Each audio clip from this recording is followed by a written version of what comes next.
ስም እንጸልያለን። አቤቱ እግዚአብሔር ሆይ ጊዜውን ሰዓቱን ተረከብ፣ ፍቃድ ሐሳብ ይከናወን በኢየሱስ ስምና ስልጣን አሜን። ጌታ የተባረከ ይሁን።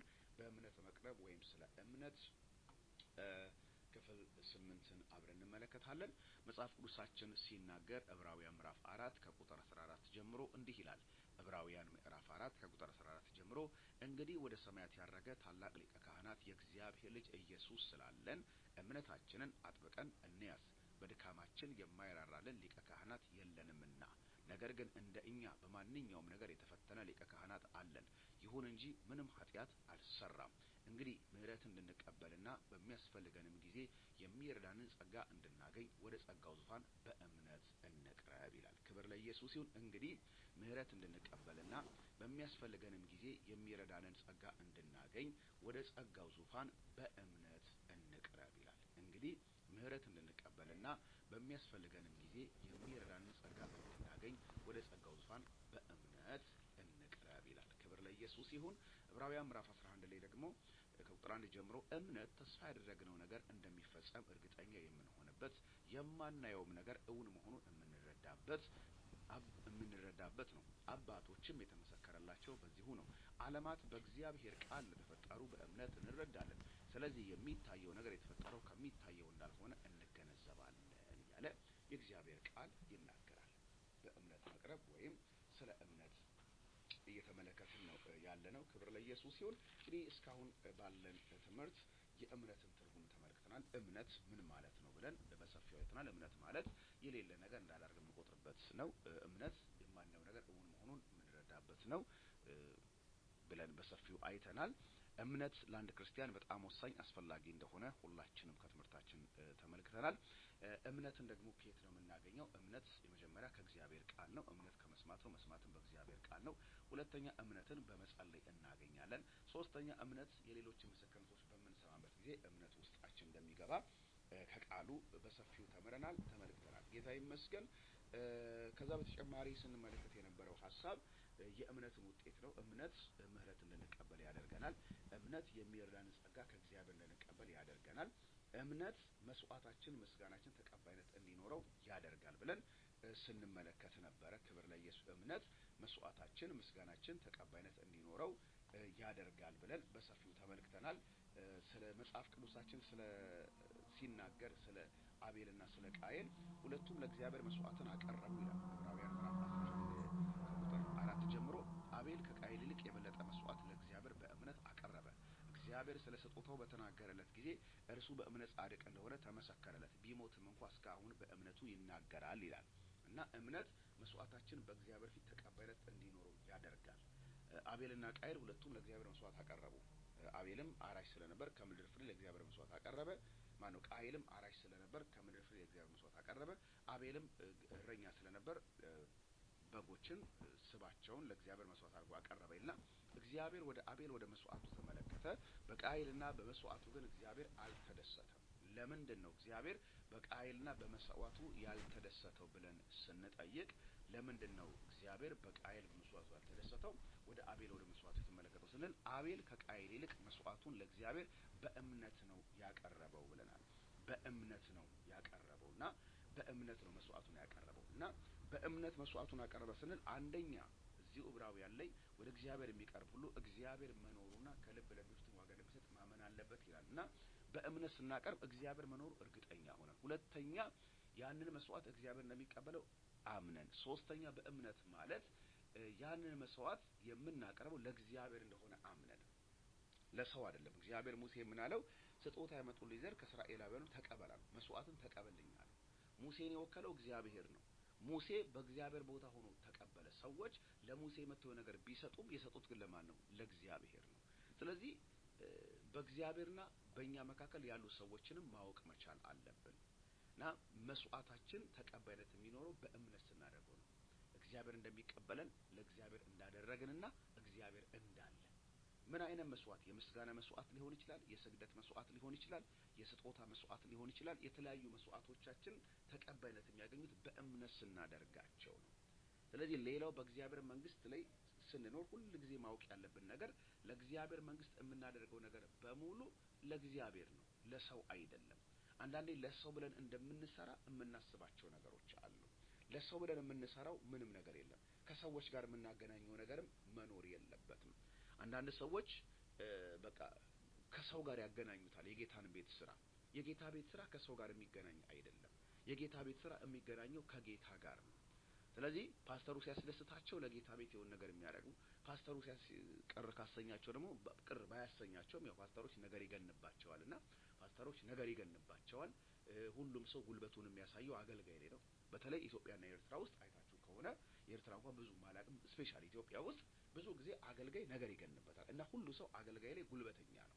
ሁሉ ሰው አገልጋይ ላይ ጉልበተኛ ነው። ሁሉ ሰው ማለት ነው አገልጋይ ላይ ጉልበተኛ ነው። እና አንዳንድ ሰው ደውሎ ሙልጭ አድርጎ የሰደባችሁና ማለት ነው ልትናገር ወስደን ቮይስ ሪከርድ ያደርጋል። ከዛስ የሆነች ነገር ስሜታዊ ሆናችሁ ከተናገራችሁ ሪከርድ ያደርግና መልሶ በዋትስአፕ ልኮ እለቅልሃለሁ ይሄን ይላል። አያችሁ እለቅልሃለሁ። እንዲህ አይነት ሰው የሚመታው ምት የሚወድቅበት የእግዚአብሔር ቅጣት you have no idea። በቃ አገልጋዮች ላይ እኛ ሀገር ብዙ ጊዜ ነገሮች ይገናሉ። ሁሉ ሰው አገልጋይ ላይ ጉልበተኛ ነው። ለዚህ እኮ ማርያምና አሮን ሙሴ ላይ አፋቸውን ከፈቱበት። ባገባት በኢትዮጵያው ሴት ምክንያት ከሰሱት። እሱም ብሎ ነብይ እኛም ነብይ ነን ብሎ ሲያጣጥሉ እግዚአብሔር በጣም ተቆጣ። ገና ለገና አገልጋይ ስለሆነ ምንም አያመጣም፣ እፖስትበታለሁ፣ በቮይስ ማሽን አቀነባብሬ እለቅበታለሁ፣ አዶቤ ሰርቼ ፖስት ምንም አያመጣም ብሎ ማለት ነው። ሙሴ ላይ ሲቀልሉ ኑ አላቸው። ከመካከላችሁ ነብይ ቢኖር በህልም በራእይ የምናገረው አለ። ባሪያዬ ሙሴ ግን አፍላፍ ነው ማወራው። አንቺ ለ7 ቀን ያያልና በለምጽ። በዚህ ዘመን ሁሉ ሰው አገልጋይ ጉልበተኛ ነው። እኔ ላይ በጣም ብዙ ጉልበተኛ ነው ለመሆን ይፈልጋል። ኢየሱስ ጌታ። እኔ አንዳንድ ጊዜ በጌታ ቤት አለቅሳለሁ። እግዚአብሔር ሆይ ሰዎች በቃ በጣም ኦፌንድ ሲያደርጉኝ ነው በጣም በጌታ ቤት ጸልያለሁ። ገና ለገና አገልጋይ ስለሆነ ምንም አያመጣ። የሆነ ነገር ቢል ያስፈራሯቸዋል። እንዲህ አደርግሃለሁ፣ እንዲህ ሰራብሃለሁ፣ እንዲህ አስብልብሃለሁ ያሉኝ ሰዎች አሉ። አንድ ጊዜ ኢየሱስ ጌታ ነው በሆነ ጉዳይ ላይ ገንዘብ ስጠን አለ። ለምን መሰጣችሁ? አይ ካልሰጠን በቃ ሶሻል ሚዲያ ላይ እንዲናረ አርገው አልኩት። አድርገው። እኔ ያሬድ እንኳን ባረኩት ነገር ራሱ አይሞቀኝም አይበርደኝም። ከዛ በኋላ አንተ ልጁ አይፈራም ብሎ ወሬው በሌላ ቦታ ደረሰኝ። አይ አስፈራርቶ ገንዘብ ሊቀበል ምን አገባኝ እኔ? ምን አስጨነቀኝ? ኢየሱስ ክርስቶስ ጌታ ነው። ስለዚህ እንዲህ አይነት እርግማን በጣም ባይዘው ብዙ ሰው የሚመታው በዚህ አቅጣጫ፣ በጣም ብዙ ሰው በዚህ አቅጣጫ ይመታል። ክብር ለኢየሱስ ይሁንና አገልጋይ ላይ ነገሮች ይበረቱበታል። ሁሉ ሰው አገልጋይ ላይ ጉልበተኛ ነው የሚሆነው። ሁሉ ሰው አገልጋይ ላይ አቅሙ ነው የሚያሳየው። እና አገልጋዮች ፓስተሮች ላይ ነገር ይገናል። በቃ አንድ ቀን ደውሎ ደህና ነው ወይ ብሎ ያልጠየቃችሁ ሰው አንተማ ሰው አትፈልግም ይላችኋል። እኔ ስንቱን ልፈልግ? የጠፋ ልፈልግ ወይስ በረት ውስጥ ያለውንም ደግሞ ቼክ ላድርግ? እኔ ጥሬ ባይዘው ወይ የጠፉትን በጎች ሰብከን እንድናመጣ ነው፣ ቤት ያሉትን እንድንመግብ ነው። ግን አንደርስታንድ ማድረግ አለባቸው። ክብር ለኢየሱስ ይሁን። አንደርስታንድ ማድረግ አለባቸውና በእግዚአብሔር መንግስት ውስጥ ነገሮችን ከሰው ጋር አታገናኟቸው። ነገሮችን ማገናኘት ያለባቸው ከእግዚአብሔር ጋር ነው። ክብር ለኢየሱስ ይሁን። ስለዚህ እምነት መስዋዕታችን በእግዚአብሔር ፊት ተቀባይነት እንዲኖረው ያደርጋል። እግዚአብሔር መኖሩን ስናምን ያደረግነው ለእግዚአብሔር እንደሆነ ስናምን እግዚአብሔር የተቀበለን ስናምን ማለት ነው። ለዚህ ነው መጽሐፍ ቅዱስ ብዙ ጊዜ የአምልኮ በረከት አለው። እምነት መስዋዕታችን ወይም አምልኳችን ተቀባይነት እንዲኖረው ያደርጋል እና አምልኮ ታውቃላችሁ የራሱ በረከት አለው። እዚህ ዘጸአት ምዕራፍ 23 ቁጥር 25 ላይ አንድ ቃል አለ።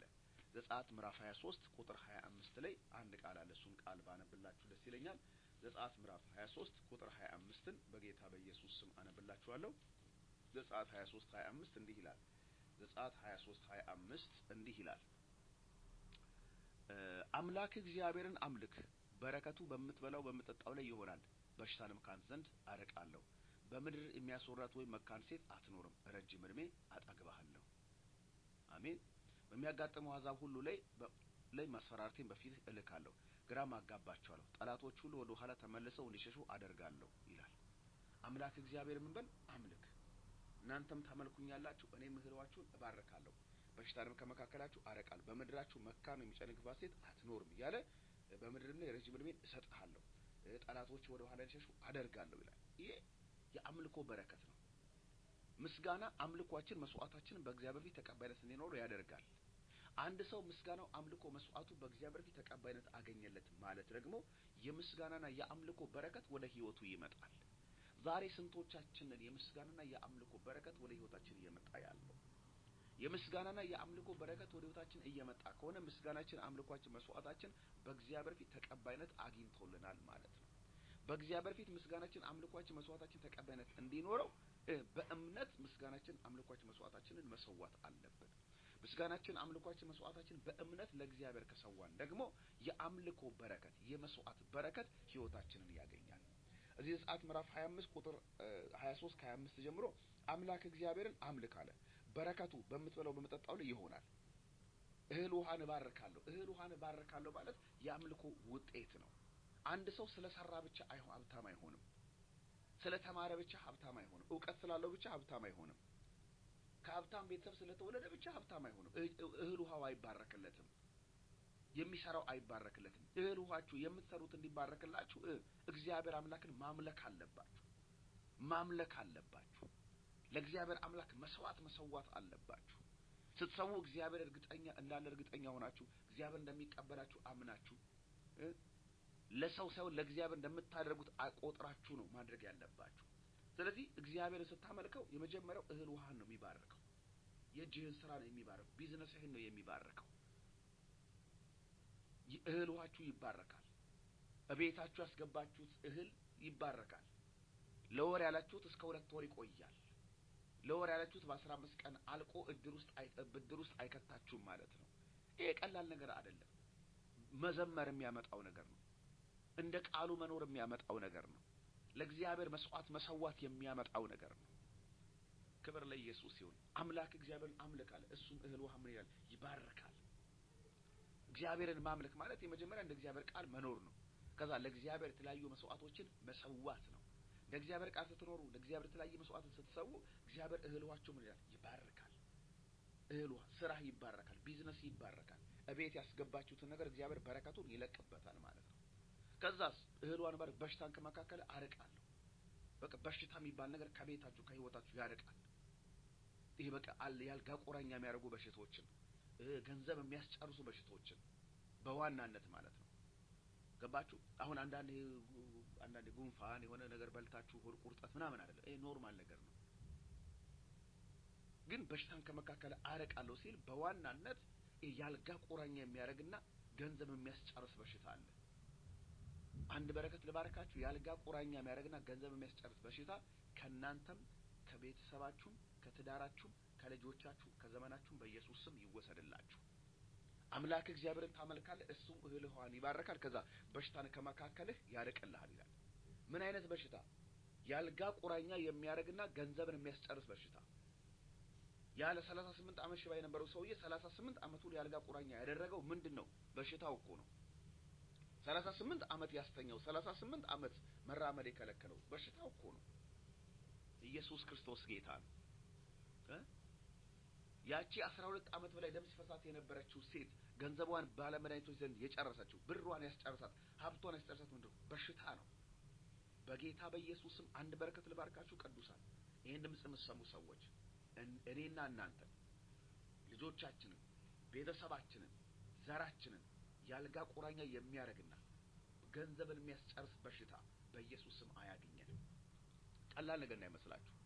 ስለዚህ ገንዘብን የሚያስጨርስና ያልጋ ቁራኛ የሚያረግ በሽታ ከህይወታችሁ፣ ከቤታችሁ፣ ከዘመናችሁ ጥርግ የሚልላችሁ፣ የሚወሰድላችሁ፣ የሚጠፋላችሁ መቼ ነው ብላችሁ ራሳችሁ ከጠይቃችሁ በማምለክ ውስጥ ነው።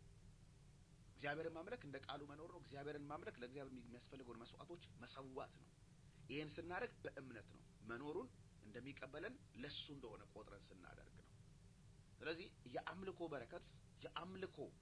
በረከት እህል ውሃን እባርካለሁ፣ በሽታን ከመካከልህ አርቃለሁ ይላል። ኢየሱስ ያድናል። አሜን። እህል ውሃን ምን እላለሁ? እባርካለሁ፣ በሽታን ከመካከልህ አርቃለሁ። አምላክ እግዚአብሔርን አምልክ፣ በረከቱን በምትበላው ላይ ይሆናል፣ በሽታውንም ካንተ ዘንድ አርቃለሁ። በምድር የሚያስወርድ ወይ መካን ሴት አትኖርም ይላል። መካን ወይም የሚወርድባት ሴት which is ልጅ ማትወልድ ሴት ልጅ ወይ መካን ነች አሊያም አርግዛ ደግሞ ይወልድባታል እያለ ነው። ምክንያትና አለማርገዝ ከምድርህ ምን አለው አርቃለሁ አለ። አንዳንድ ሴቶች መካን ስለሆኑ አይወልዱም። አንዳንድ ሴቶች ከጸነሱ በኋላ ደግሞ ይወርድባቸዋል። ይሄ ባይዘዌ ውርጃ የሚለው ጭንገፋ ነው። ባይዘው ይሄ ቃል ለሴት ብቻ ሳይሆን ለሁሉ ነገር ያስፈልጋል። አንዳንድ መካን የሆነ ቢዝነስ አለ፣ መካን የሆነ ቸርች አለ። እማየው ለምሳሌ የሆነ ቸርች ፕላንት አደረገ። ቸርች ፕላንት ከተደረገች በቁጥር መብዛት አለባት። ቸርች ፕላንት ካደረገች በማቴሪያል መባረክ አለባት። ቸርች ፕላንት ከተደረገች በቃ ኤክስፓንድ መስፋት አለባት። ካልሰፋች መካን ነች ማለት ነው። አንዳንዶቹ ደግሞ ፍሬ ያፈራሉ፣ ግን ፍሬው ከእጃቸው ይወጣባቸዋል። ይሄ መካነትና ጭንገፋ በሴት ልጅ ላይ ብቻ ሳይሆን በአገልግሎት ላይ ያጋጥማል፣ በቢዝነስ ላይ ያጋጥማል፣ በልጅ ላይ ያጋጥማል። እግዚአብሔር አምላክን ስታመልከው መካነትና ጭንገፋን ከምድርህ ምን አለው አስወግዳለሁ።